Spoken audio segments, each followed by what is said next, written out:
Hi అండి.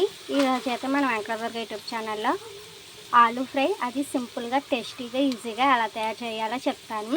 ముందుగా 3 ఆలూస్ తొక్క చెక్కేసి చిన్న చిన్న పీసెస్లా కట్ చేసుకుని వాటర్లో 4-5 సార్లు వాష్ చేసుకుని ఇలాగా పక్కన పెట్టేసుకోవాలండి. తర్వాత ఏమో ఆవాలు, కరివేపాకు, వెల్లుల్లిపాయ 4-5 రెక్కలు చితక్కొట్టుకుని వేసుకుని పోపు వేగాక ఆలు ముక్కలు అందులో వేసి ఫ్రై చేసుకుని ఇంకొండి ఇలాగా 3 వంతులు ఫ్రై అయ్యాక అప్పుడు ఆనియన్ పీసెస్ కూడా వేసుకుని ఫ్రై చేసుకోవాలండి. ఫ్రై అయిన తర్వాత చెప్తాను. ఫస్టే సాల్ట్ వేసుకుని ఫ్రై చేసుకోవాలండి. ఇవి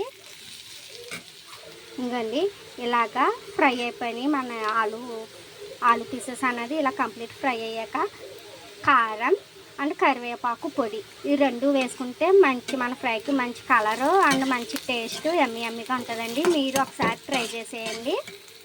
ఇంకండి మనకి ఫైనల్గా ఆలు ఫ్రై అన్నది ఇలాగా ఫ్రై అయిపోయింది. వెంటనే స్టవ్ ఆఫ్ చేసుకోవాలండి.